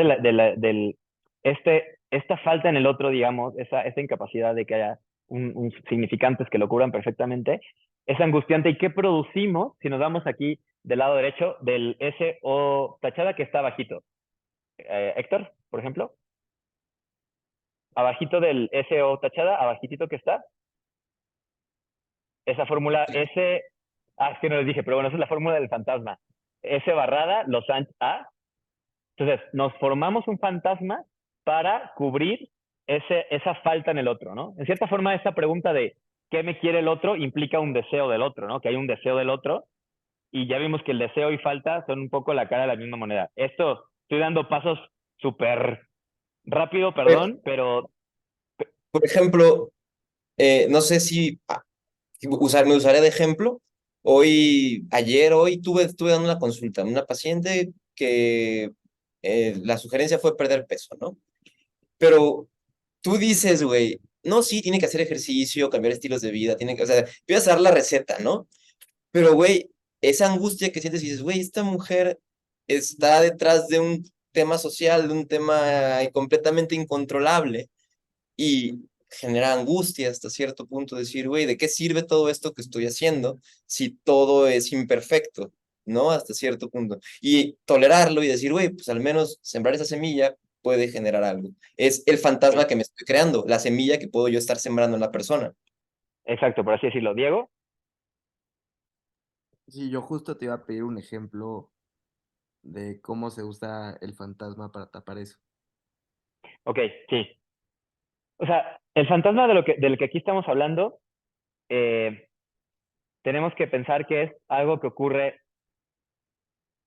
digamos que en nuestro desarrollo, no sé, en nuestra infancia, por así decirlo, y que como que queda, o sea, se va creando a través de este mecanismo que hablamos de APREQ, ¿no? De retroactivamente, pero en cierta forma llega un punto en el que se estampa y queda como molde, ¿no? Entonces, yo qué sé. En el caso aparte también, otra complejidad que tiene es que el otro no es solamente una persona, ¿no? El otro quiere decir como esto que nos protege, esto que queremos que es perfecto, darnos cuenta que está barrado. Pero bueno, un ejemplo podría ser, por ejemplo,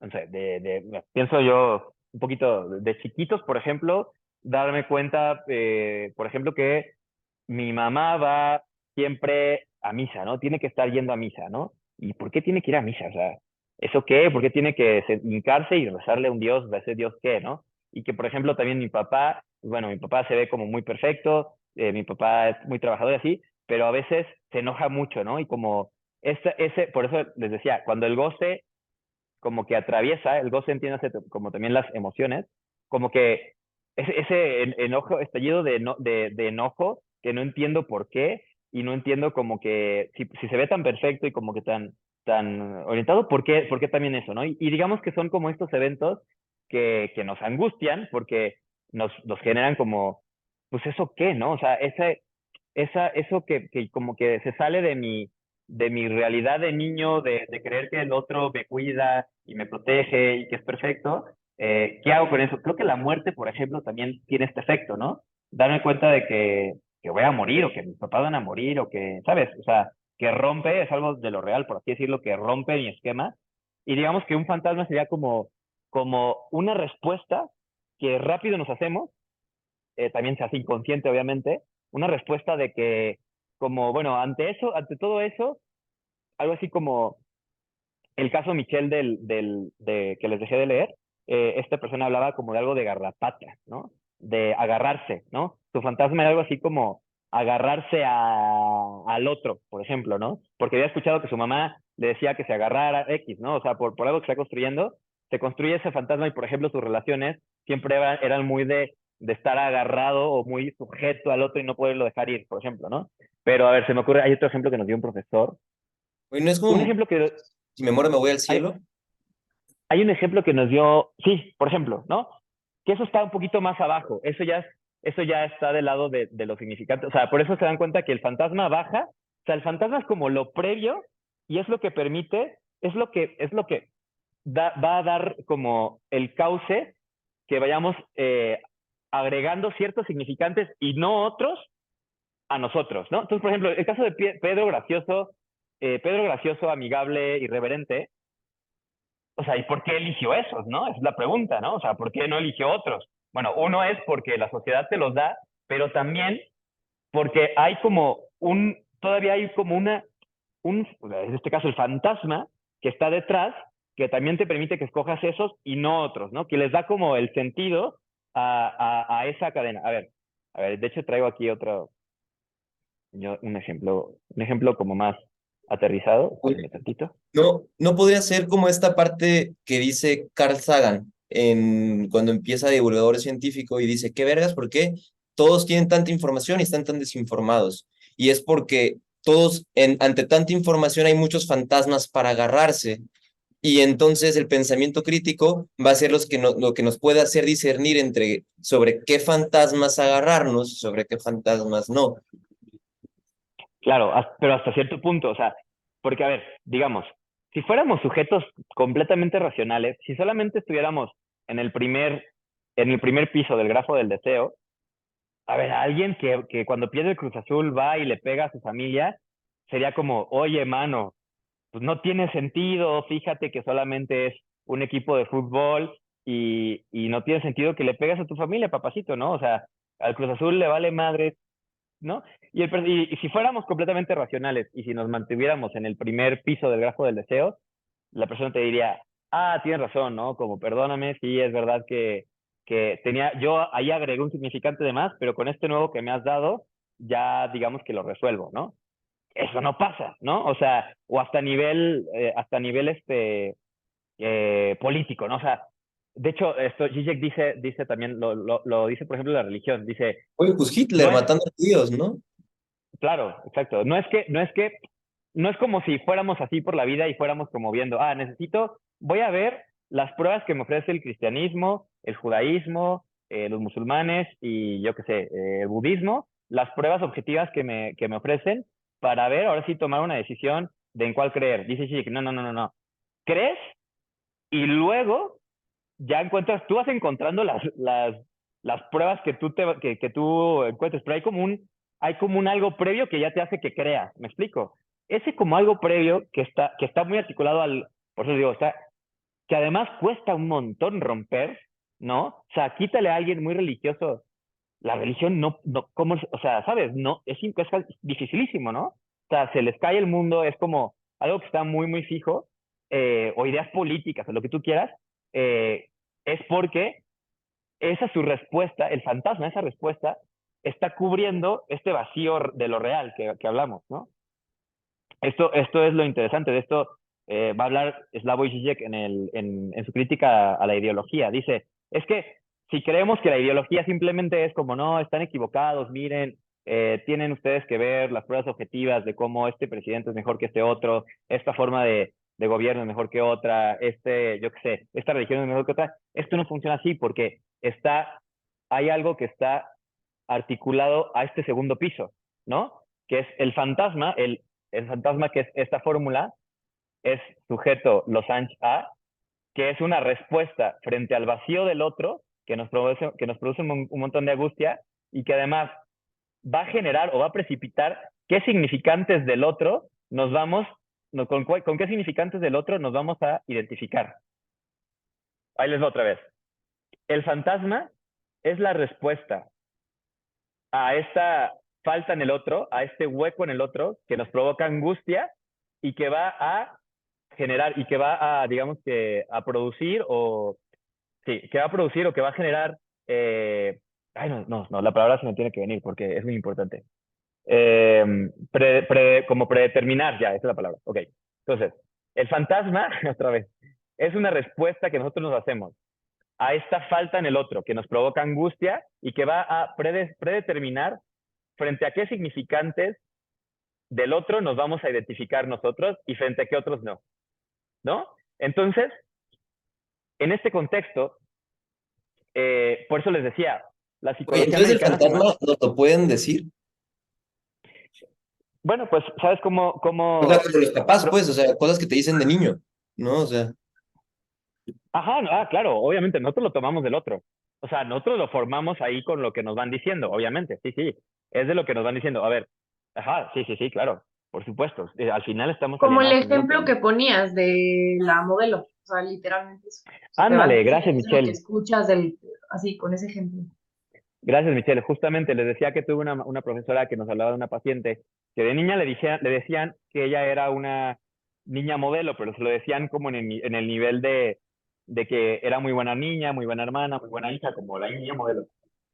Pero después esta chica se termina convirtiendo en modelo profesional, ¿no? O sea, porque está el significante ahí articulado, ¿no? El fantasma algo tiene que ver ahí, que es como si el fantasma va a decidir, por así decirlo, frente a qué significantes ella se va a identificar. ¿No? El fantasma ya está construido, entonces modelo siempre va a ser un significante importante para ella y en su vida va a ir buscando como que lo que tenga que ver o lo que vaya más o menos en la cadena de modelo, como nuestro compadre acá, Pedro, ¿se acuerdan? ¿Dónde está? Ahí está, calidad.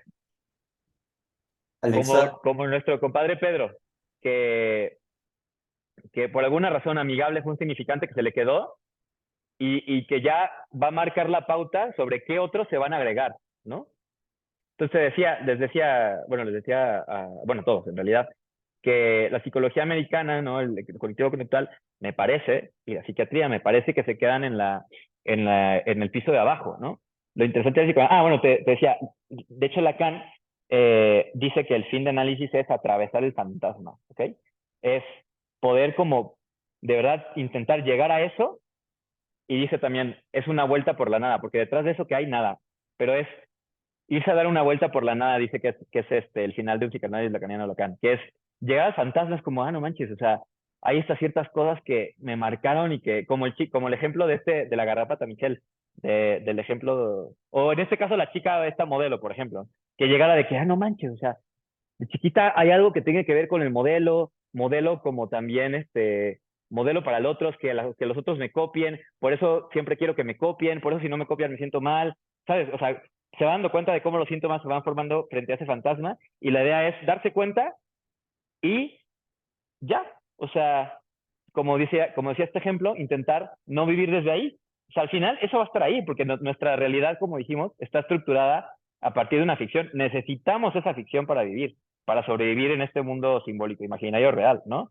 Pero la cosa, y esto es lo maravilloso, y esto se los juro que existe, o sea, pues bueno, yo lo he vivido en mi análisis, deja de provocar síntomas, ¿no? O sea, cuando vas atravesando esto, deja de provocar síntomas, ¿no? Y es lo genial, o sea, por eso también yo en mi tesis, bueno, les platico un poquito, yo en mi tesis de maestría decía, bueno, pues es que si solamente le agregamos significantes a un mismo síntoma, el núcleo va a seguir ahí y alguien que es depresivo, o sea, de hecho hoy día la psiquiatría establece que la depresión es una enfermedad crónica y que no se cura, ¿no? O sea, si tú lo buscas en los artículos más nuevos, dicen algo así como, la depresión es una enfermedad casi como de por vida. No se cura, pero se controla, ¿no?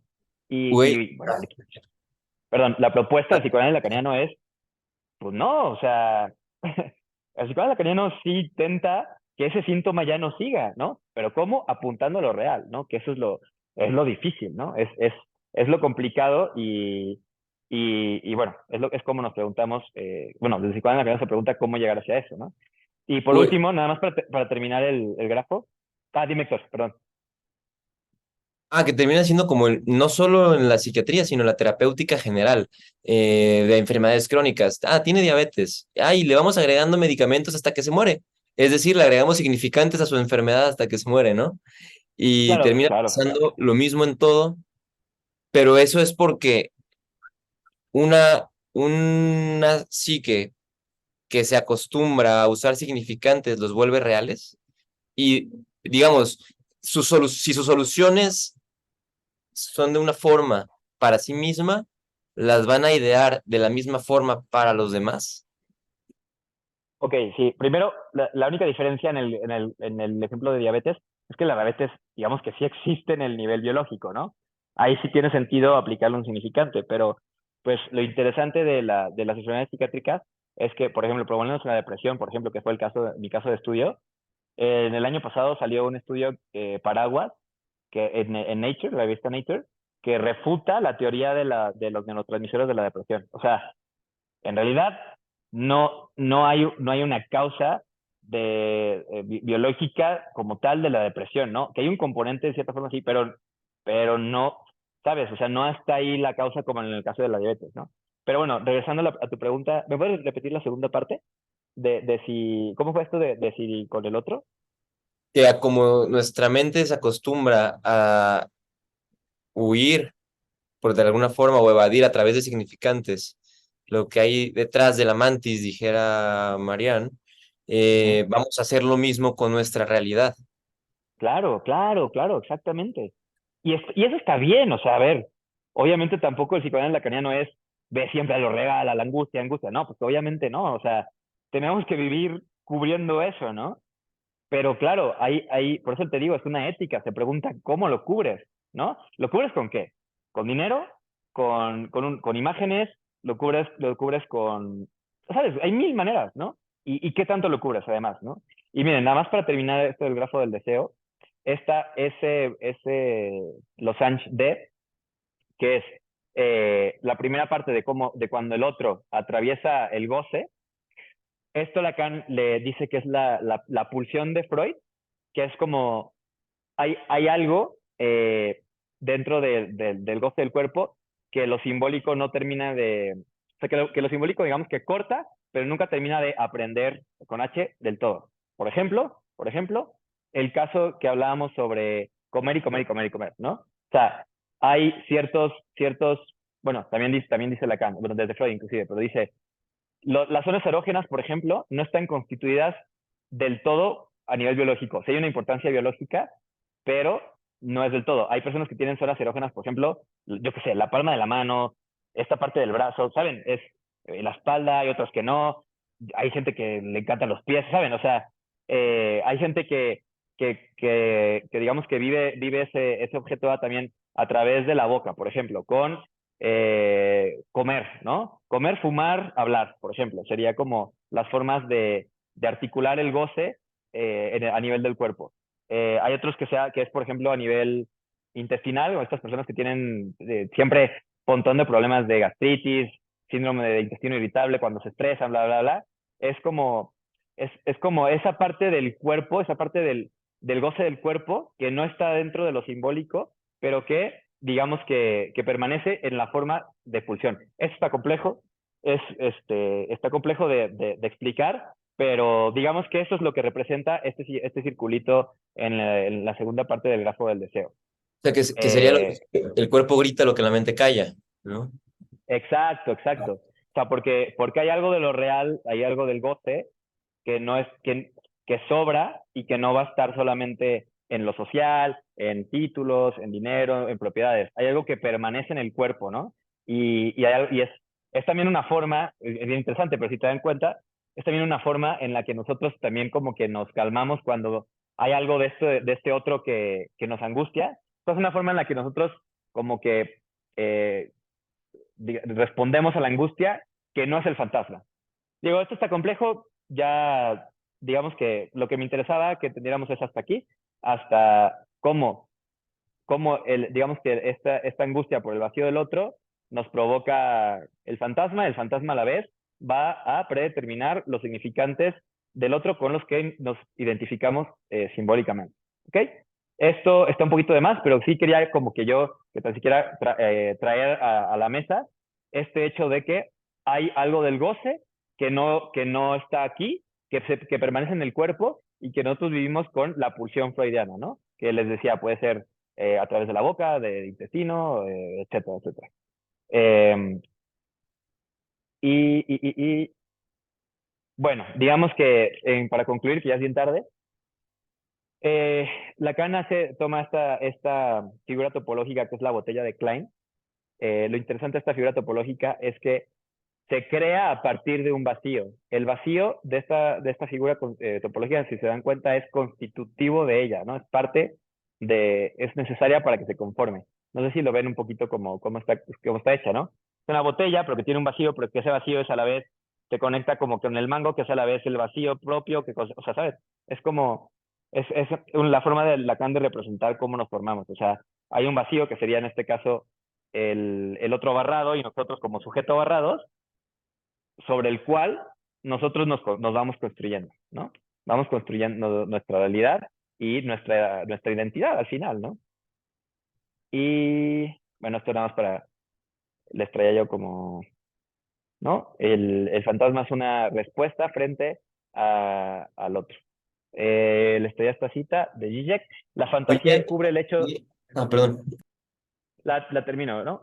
La fantasía cubre el hecho de que el otro, el orden simbólico, está estructurado en torno a alguna imposibilidad traumática, en torno a algo que no puede ser simbolizado, es decir, lo real de la jouissance. Jouissance es goce en francés. Les lo vuelvo a leer porque lo digo muy rápido. La fantasía encubre el hecho de que el otro, el orden simbólico, está estructurado en torno a alguna imposibilidad traumática, en torno a algo que no puede ser simbolizado, es decir, lo real de la jouissance. Estamos construidos a partir de un hueco. Y la fantasía es lo que va a constituir nuestra realidad. Nuestra realidad está construida a partir de una fantasía. ¿Qué fantasía? El fantasma, ¿no? Porque el fantasma va a predisponer con qué significantes vamos a construir nuestra realidad, ¿no? Y por eso, quitarles a estas personas esos significantes literalmente es algo así como destruirles su realidad. Por eso es tan difícil, ¿no? Generar o sea, por eso la gente, digamos, que esta idea de que no entienden de razón, ¿no? O sea, pues sí, no entienden de razón porque no estamos hechos con la razón, ¿no? Estamos hechos a través de una fantasía para cubrir un vacío de lo real y intentar quitarlos es bien difícil, ¿no? Diego, Sí, tengo una pregunta rápida. ¿Por qué dime. es como muchísimo más fácil ver como el fantasma y todos los temas del otro que los propios? O sea, ¿por qué Uf, como que se esconde tanto? preguntaza. Sí. Bueno, pues creo que digamos que eso es como empieza Freud esto, ¿no? Con la noción del inconsciente. O sea, porque inclusive es algo así como, o sea, para decirlo en términos sencillos, es algo así como un mecanismo de defensa nuestro, por así decirlo, no ver eso. Y porque también es como, ¿cómo te lo digo? Güey, es como la verdad que solo aceptamos la verdad que podemos tolerar. Exacto, ándale. Es, es, es con lo que estamos construidos, ¿no? Es algo así como, para nosotros es la verdad, ¿no? No sé si se han conocido gente que es muy necia y que tú estás viendo cómo se está equivocando, ¿no? O sea, de algo y es como, oye, y dice, no, es que así es que así es que así es. Bueno, pues porque cada quien siente que así es, ¿no? Cada quien siente que así es porque lo vivimos como nuestra realidad, ¿no? Como nuestra verdad. De hecho, Lacan tiene un montón de escritos sobre la verdad, porque si se dan cuenta, teniendo en cuenta esto, y súper problemática, ¿no? ¿Qué es la verdad al final, no? Y bueno, la verdad del psicoanálisis es un tema rasazo para tesis doctoral, pero sí, justamente, Diego, porque es como si trajéramos unos lentes y esos lentes, o sea, yo qué sé, trajeran una cierta alteración, pero pues, ¿cómo te vas a dar cuenta que traes lentes puestos si tú solamente ves todo a través de esos lentes, ¿no? Ves que la otra persona trae unos lentes. Y bueno, imaginemos que en este mundo imaginario no hay espejos, pero traes que la otra persona trae lentes, ¿no? Y tú crees que tú no los traes, ¿no? Y que esta persona trae lentes sucios, por así decirlo. Tú crees que tú no traes lentes sucios, ¿no? Pero bueno, pues es que es una incapacidad o sea, de hacer este mecanismo de reflexión. Por eso también el psicoanálisis lacaniano comprende que es muy necesaria la figura del analista, ¿no? Analizarse solito, híjole, pues no tanto, ¿no? O sea, porque al final, si te analizas solito, solamente te vas a dar un poquito las respuestas que tu fantasma te está ¿no? A las que te está induciendo. Vas a ver todo con tus mismos lentes, ¿no? Por eso la figura, es lo que el psicoanálisis lacaniano busca encarnar con la figura del analista. Otro, que también te puntualice, te señale, apunte hacia lo real del fantasma, hacia por qué está esos significantes articulados, pero también por eso un psicoanalista lacaniano es muy diferente a un terapeuta de otro tipo, ¿no? Platicábamos en alguna sesión de que, por ejemplo, yo de mi analista no sé nada, sé su nombre, ¿no? Y ya. Y nunca me platica de su vida, ¿no? Porque eso sería simbólico imaginario, ¿no? El psicoanalista lacaniano encarna un lugar, o por lo menos así lo pensamos nosotros. Y bueno, chicos, creo que ya no nos va a dar, se les traía estructuras clínicas y un ejercicio con The Office, pero se me hace que bueno, ustedes me dicen, pero yo creo que ya es tarde, ¿no? O podemos pararlo aquí, o Héctor, ¿qué me vas a decir? Ponte el ejercicio. Yo te quería preguntar sobre esta parte en donde, o sea, mezclando un poco también lo que Diego decía y preguntaba, Adler, también contemporáneo de Lacan, toca el tema del valor.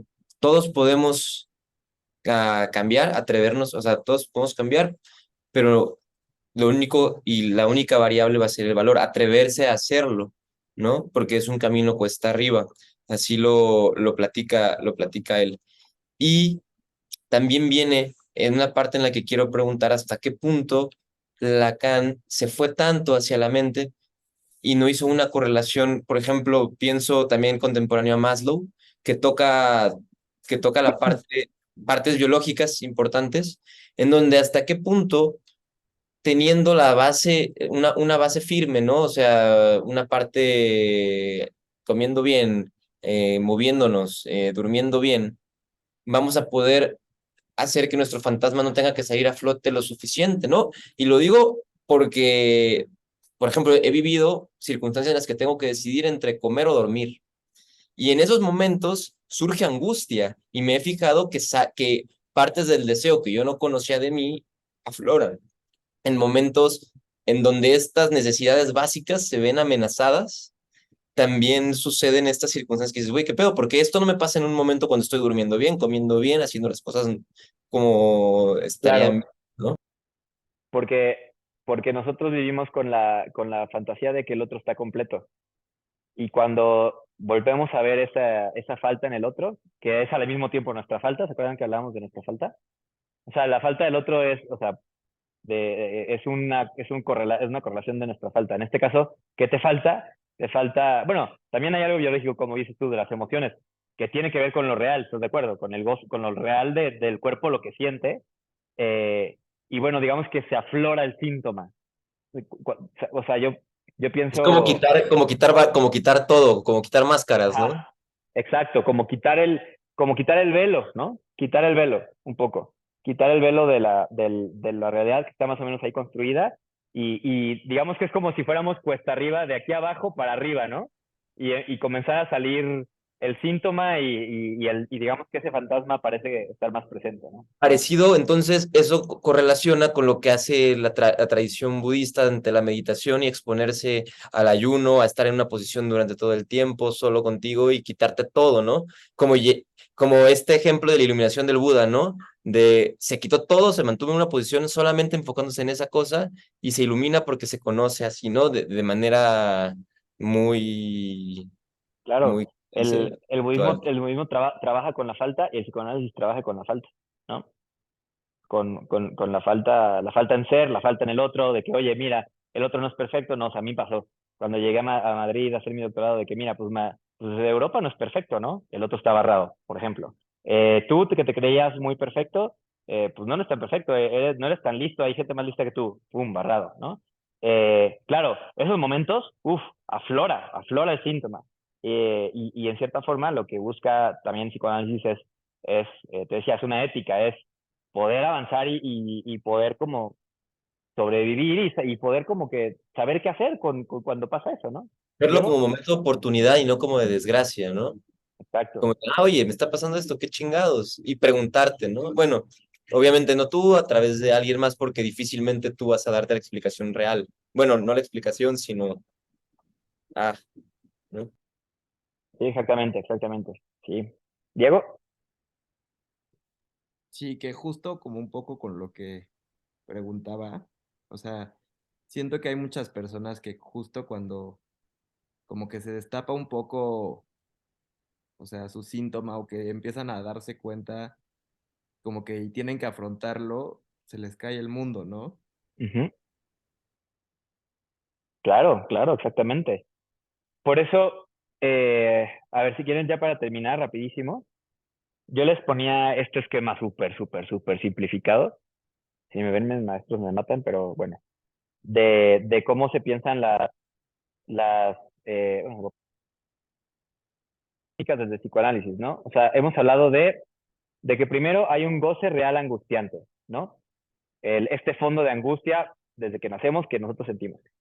¿Qué necesitamos en ese momento? Un otro tranquilizador, ¿no? Una madre o un padre o que nos cuide.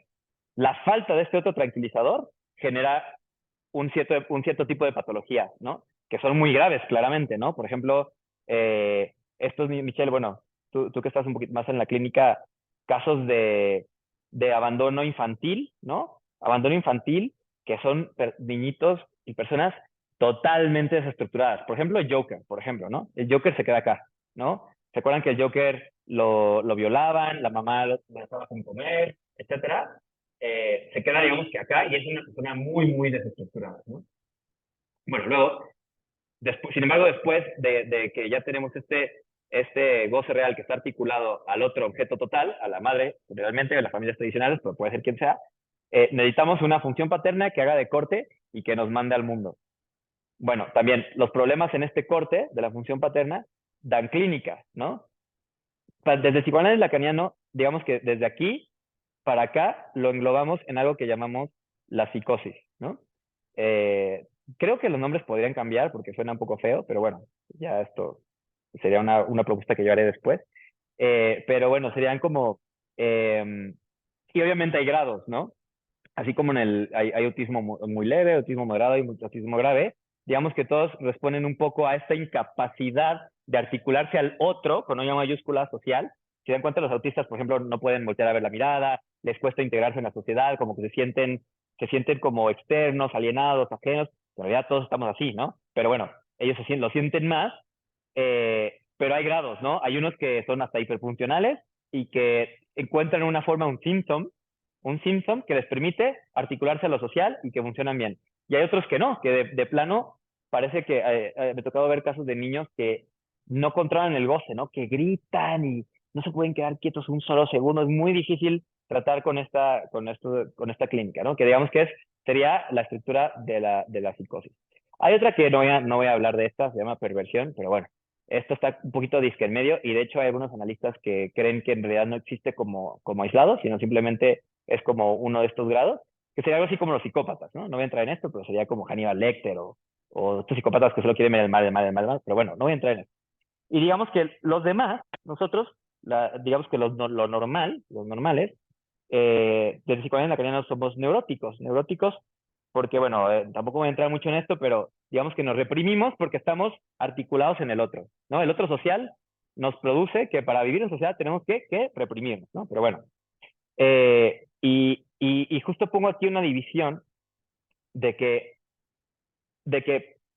hay como, ok, no basta ser neuróticos para vivir bien, para pasarla bien, sino bien, como tú dices, Diego, también tenemos que saber, o sea, tenemos que poder eh, vivir con esas faltas, con esas como caídas del otro, ¿no? Con esas como, bueno, te digo falta del otro, pero es como, no sé, que mi pareja no me quiere tanto, ¿no? O que mi pareja quiere otras cosas así. Eso es una falta en el otro que a la vez repercute y me muestra mi falta. O que, ay, de repente ya no tengo dinero, ¿no? Y yo estaba como que, yo me creía perfecto, yo me creía perfecto porque tenía mucho dinero y de repente ya no tengo.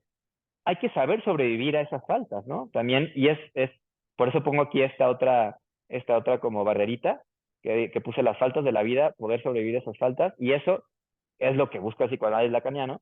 Lo que produce es una especie de regulación de este goce y un aprendizaje de vivir con eso, ¿no? Es un poder vivir con eso y digamos que también hacer algo con eso, por eso les digo que el psicoanálisis se parece mucho al arte, porque es hacer algo con la nada, ¿no? Hacer algo con ese vacío que tengo, poderlo convertir, articular a un proyecto, al amor, inclusive ya ni tocamos el amor desde el psicoanálisis, pero bueno, también el amor tiene que ver o sea, el amor si no vivimos con las faltas, o sea, no se ama o es muy difícil amar, ¿no? Pero bueno, sí, y así es como estructura, por eso les traía un poquito la diferencia, ¿no? De lo que hace psicología y psiquiatría, que a veces creo que se pierde un poco en las clasificaciones, que bueno, están bien para tener una idea, pero a veces, bueno, esto es interesante, son los genes que comparten la esquizofrenia, el trastorno bipolar y la ansiedad. Y ven que como que bueno, desde mi punto de vista, ya que estudio psicología lacaniano, lo que veo es un poco de caos, ¿no? Cada vez hay más categorías, ¿no? Frente a buscar una lógica un poco más de este tipo, ¿no? Que obviamente de aquí hay otras categorías, pero bueno, digamos que es una forma de orientarse en la clínica. Obviamente la clínica va a ser muy diferente de alguien con psicosis y alguien con neurosis. Y dentro de la neurosis hay dos tipos de neurosis, pero bueno, ya no nos da tiempo de tocarlo. Para el próximo curso, si ustedes quieren, chicos, abordamos las estructuras clínicas y comenzamos con el ejercicio que les iba a poner de los personajes de Diosis. Y bueno, chicos, pues muchísimas gracias. Ya nos aventamos las 2 horas. Muchas gracias a todo el grupo. Esta es la primera vez que hago algo profesionalmente con el psicoanálisis, ¿no? Yo hasta la fecha, bueno, tiene ya, ¿cuántos años? 2 años, creo. Un poquito menos de 2 años que me mudé a Madrid y que digamos que seguí este camino, que hice mi maestría, empecé el doctorado, empecé en mi escuela de psicoanálisis y así. También como es difícil conseguir pacientes en Madrid, porque no conozco a nadie, ¿no? Todavía no tengo una clínica y bueno, este curso es en realidad la primera cosa profesional que me he atrevido a hacer con el psicoanálisis, con este saber que he ido como sembrando, ¿no? En estos años. Entonces, bueno, pues les quería agradecer un montón a ustedes por estar aquí presentes y espero les haya gustado. Y bueno, algo que quieran decir, alguna duda, algo que quieran comentar. Güey, gracias. La verdad, se nota que dedicaste mucho tiempo y gracias por la importancia que le diste a explicarnos y a llevarnos de la mano, porque, por ejemplo, genuinamente yo no estudié nada para tus clases y me hacías hacer conexiones de manera increíble y de verdad te agradezco porque estuvo padrísimo, porque pues creo que lograste eso que querías. Ahora yo. La neta, yo también, o sea, yo no soy, o sea, no soy medicina ni nada. Y aún así, la neta, o sea, creo que todos los conceptos fueron muy bien explicados. Creo que bien dicen que tienes que, ¿cómo se dice cuando?